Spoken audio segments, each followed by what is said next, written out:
I'm Renee. 3 months have passed since I took over Oralink, and the company is now thriving. The stock has soared by 40%, and the robotics prototype is finally working. It's been a wild ride, but it all started with a phone call from my sister, Lily. It was a Tuesday afternoon, and I was sitting in my home office on the Upper East Side, looking out at the city skyline. I owned a small but significant part of it, and I was used to making tough decisions. But nothing could have prepared me for what Lily told me. They didn't even let me say goodbye to the team, Renee, she choked out. I've been with this company for 12 years, and they just escorted me out like I was a criminal. I could hear the pain in her voice, and I felt a cold anger rise inside me. Who did this to you? I asked, my voice calm but firm. Mark Thompson, she said. The new VP of Operations. He said my role was redundant. Redundant? Lily had built that department from the ground up.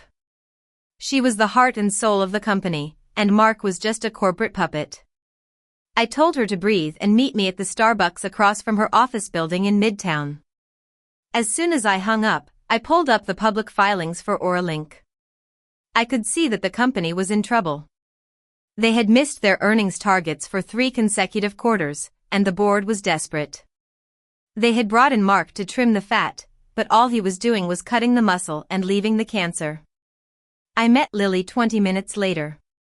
She looked like a ghost, her eyes red and her mascara running down her cheeks.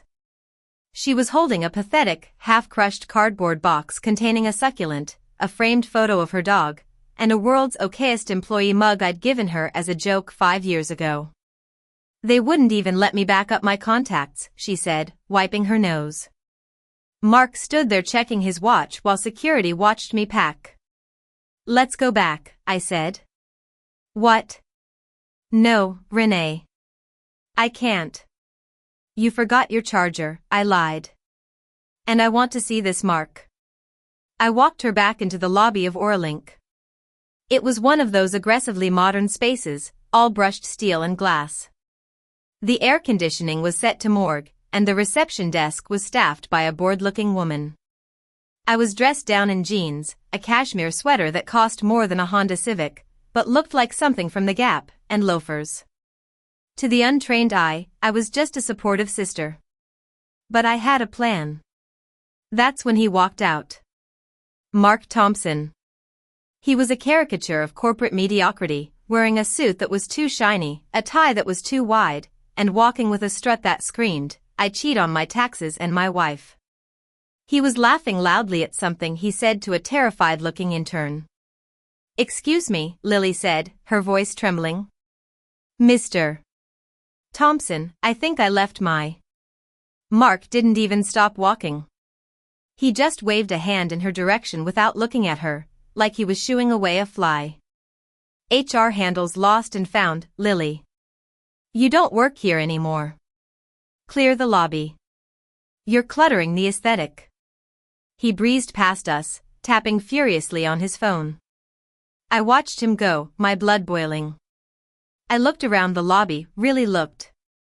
I saw the fraying carpet near the elevators, the cracked panel on the reception desk, and the defeated looks on the faces of the employees. This wasn't a thriving company. This was a rotting carcass wrapped in a shiny logo. Lily, let's just go, I said. In a minute, I replied, pulling out my phone. I wasn't checking Instagram. I was checking Oralink's stock performance over the last 6 months. It was a bloodbath. I walked over to the directory on the wall and took a picture of the board of directors list. I took a picture of the top investors. And then I looked at the elevator bank where Mark had just disappeared. You know, I said to Lily, wrapping an arm around her. I've been looking for a new project. My portfolio is a little too heavy on commodities right now. I need something hands-on. What are you talking about? She sniffled. I'm talking about restructuring, I said. I looked at the security guard, a tired man in his 60s named Carl, according to his badge.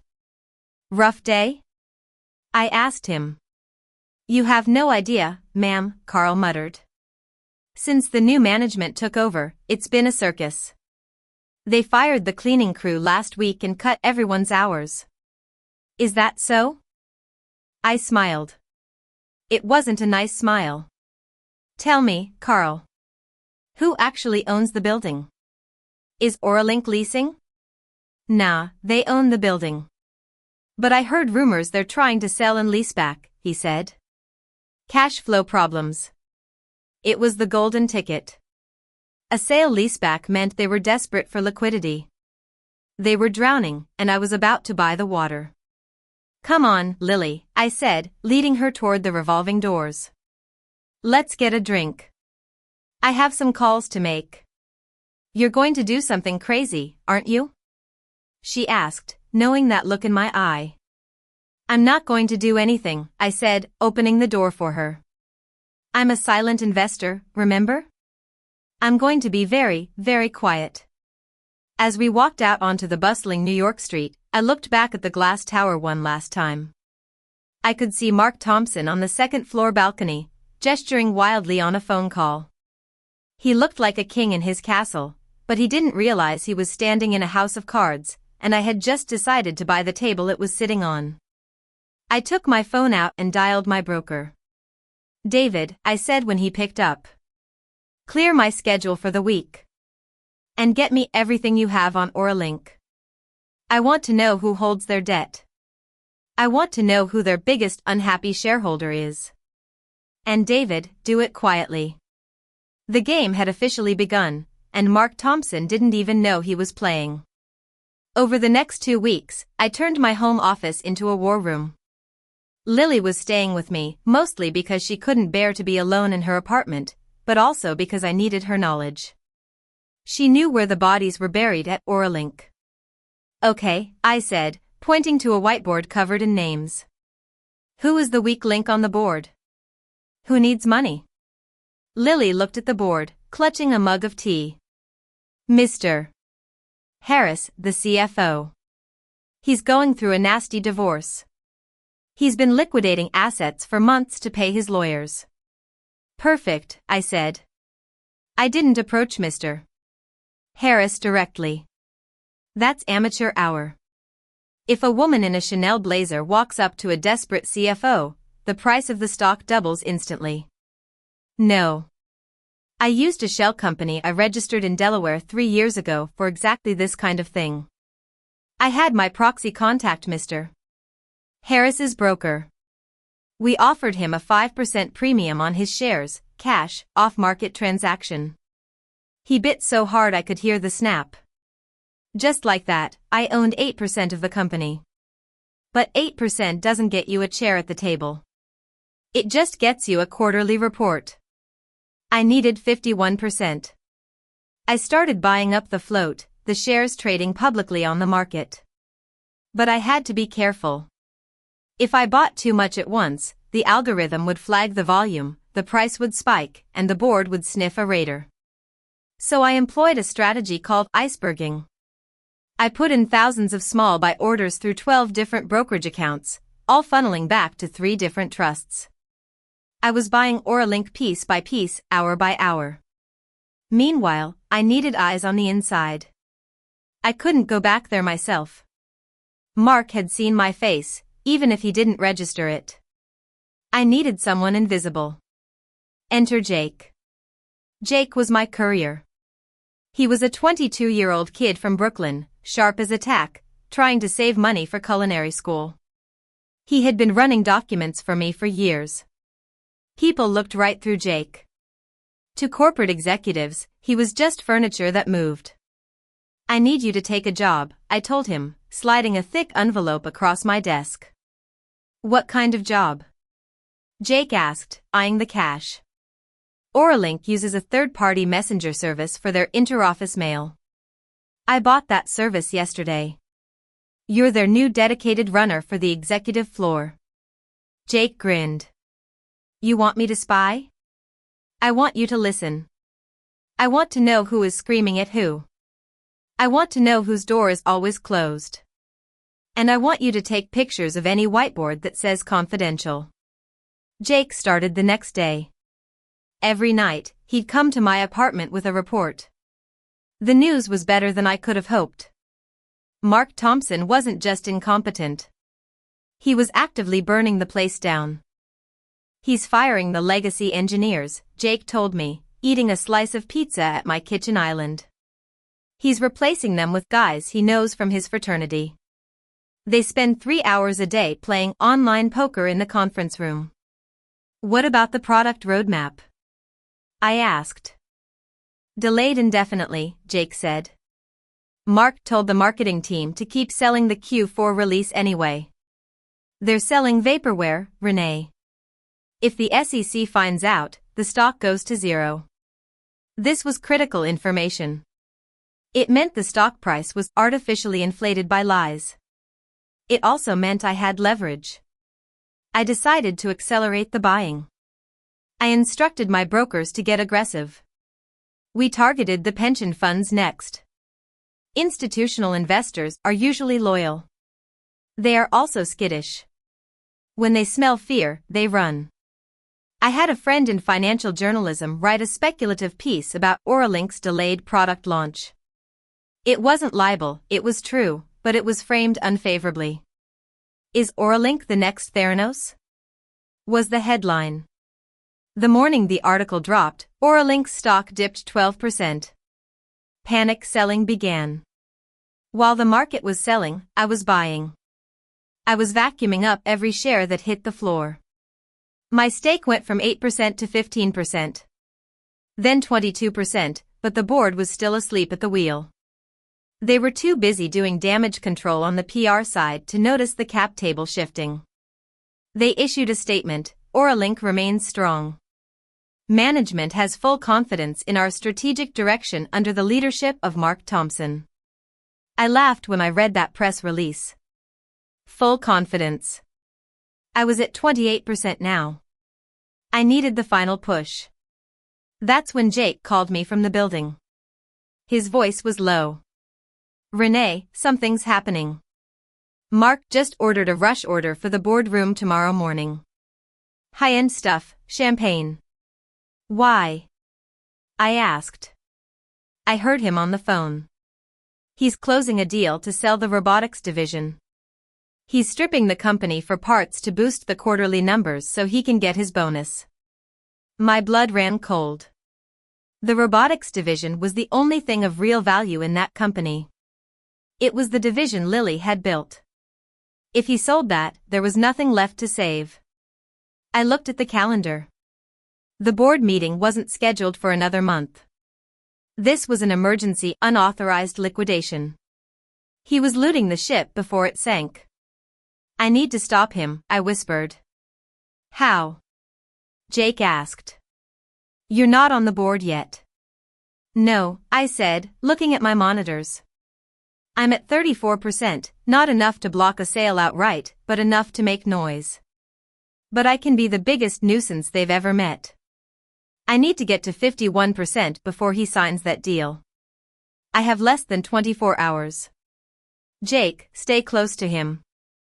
Don't let him out of your sight. If he goes to the bathroom, you wait by the door. I need to know the second a buyer walks into that building. Copy that, boss, Jake said. I hung up and looked at the list of remaining major shareholders. There was only one block left that was big enough to tip the scales. It belonged to an old man named Mr. Grant, a retired founder who held 17% of the stock. He lived in a nursing home in New Jersey and hadn't voted in 10 years. If I could get Mr. Grant, I could get the company. I grabbed my keys. Lily, get your coat. We're going to New Jersey. New Jersey in November is bleak, all bare trees and gray skies. It matched my mood perfectly. Lily drove while I reviewed Mr. Grant's file. He was 85, a brilliant engineer who started Oralink in a garage in the 70s. He had been pushed out 10 years ago during a corporate restructuring, leaving him with a massive chunk of non-voting stock that converted to voting stock only under specific emergency conditions or if sold to a single entity. He's going to hate us, Lily said, gripping the steering wheel. He hates everyone associated with the new management. Good, I said. So do we. We arrived at the nursing home, a high-end facility that smelled of lavender and old money. We found Mr. Grant in the solarium, staring at a chessboard and playing against himself. He looked frail, but his eyes were sharp, hawk eyes. I don't want any more brochures, he barked without looking up. And I don't want to buy a timeshare. We're not selling anything, Mr. Grant, I said, sitting opposite him. We're buying. He looked up. He studied me, then he looked at Lily. His gaze softened slightly. I know you, you're the robotics girl, the one who fixed the servo latency issue in the 08 prototype. Lily blinked, surprised. You remember that? I remember everything about my company, Mr. Grant said bitterly. Or what used to be my company before the vultures took over. What are you doing here? They fired her, I said bluntly. Mark Thompson fired her so he could gut her department and sell it to a competitor to pad his bonus. Mr. Grant's hand tightened on a rook. Thompson, the one with the big mouth. He's selling the robotics division tomorrow morning. I dropped the bomb. Mr.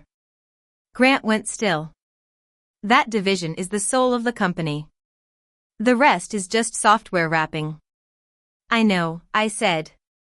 I've acquired 34% of the outstanding shares, Mr.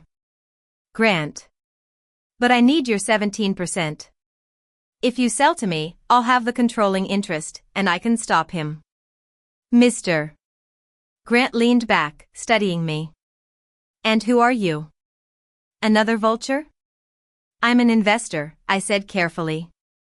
I like efficiency. I like profit, but I hate waste. And what Mark is doing is wasteful. He's stripping copper wire out of a mansion. If I sell to you, Mr. Grant said, his voice raspy, what happens to the company? I fire Mark, I said. I reinstate Lily. And we pivot back to the core engineering that made you rich. Mr. Grant looked at Lily.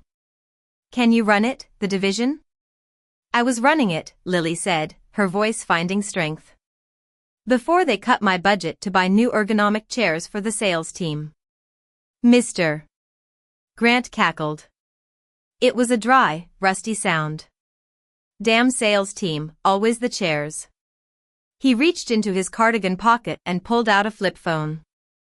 Call my lawyer. Tell him to draft the transfer. I want to see Thompson's head on a platter. It took 4 hours of frantic calls, DocuSigns, and wire transfers.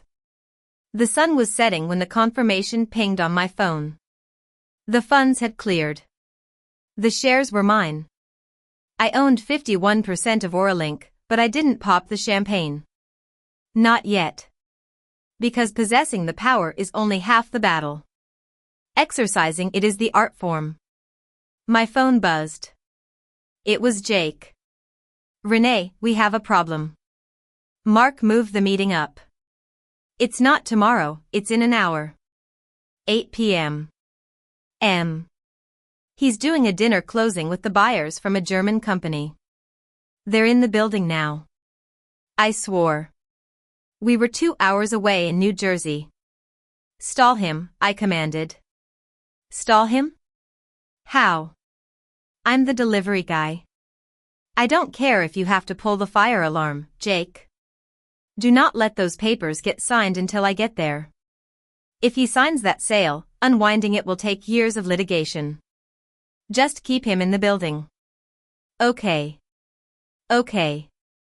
I have an idea. I'm going to need the master key card you gave me. Use it, I said. I hung up. Lily, drive fast. We tore out of the parking lot. I spent the ride coordinating with my legal team to have an injunction ready just in case. But legal papers take time. I needed physical presence. Meanwhile, back at the tower, Jake was about to become a legend.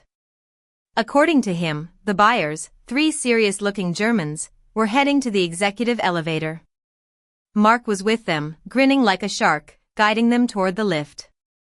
Jake was waiting inside the elevator with a cart full of mail. "Hold the door," Mark barked as they approached.